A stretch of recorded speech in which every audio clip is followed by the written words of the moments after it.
Empowered Self-Publishing, the complete course to teach you how to self-publish your book project and to launch your career as an author entrepreneur. This is Class 10, Formatting the Inside of Your Book. Now that we've talked about cover design and what the outsides of your book should look like, we'll address the formatting issues of the inside of your book. When you're formatting the insides of your book, you need to start making some format rules for yourself.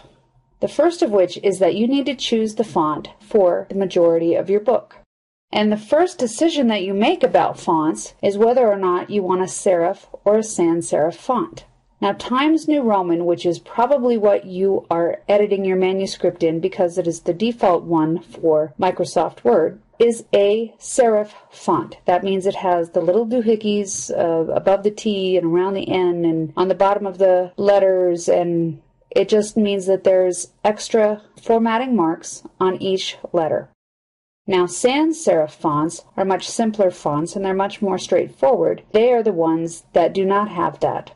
Sans means without. So you have serif fonts or without serif fonts or sans serif fonts. Now, Times New Roman is a serif font. Unfortunately, it is not appropriate for publications. We're going to have to choose a different font. So let's look at a few examples. Fonts are abundant and you need to research the ones that appeal to you. The following fonts are the ones that I use the most often. The serif fonts include Bell MT, Book Antica, Palatino, Bookman Old Style, Garamond, which is by far the most popular, Century School Book, or Georgia. Typically, when people use the sans serif fonts, it's because we're dealing with a children's book, and we need the simpler markings because the extra marks and the way that the A's and the G's are made in the serif fonts are not the same as what the children are learning in their printing and writing classes.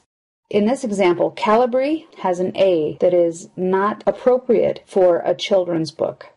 But Avant-Garde has an A that is appropriate for a children's book because it is the way that they are taught how to make A's when they are learning how to print.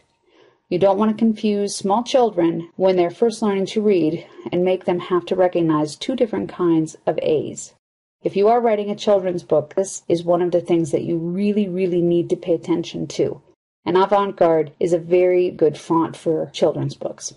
With these two things on the screen, all the serif font choices and some sans serif font choices, you can see that there are many choices and you just need to figure out which one appeals to you the most.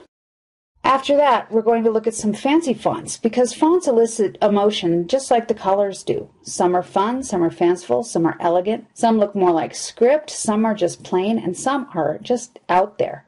If you choose some of these more interesting fonts, you will have to do a couple more steps when it comes time to process your file to print, and we'll talk about that in a later class. Just know that you're complicating the process somewhat. Depending how technically savvy you are or not, will answer the question if you're making it too complicated for yourself. But some of these fancy fonts include the fonts you see on the screen. Bradley Hand, Scooby-Doo, Black Chancery is very elegant, CAC Champagne is also very elegant. Curls just is out there, and Calligraph looks a lot like calligraphy.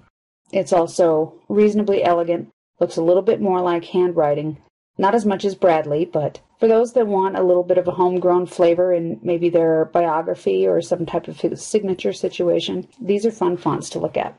And there are millions more.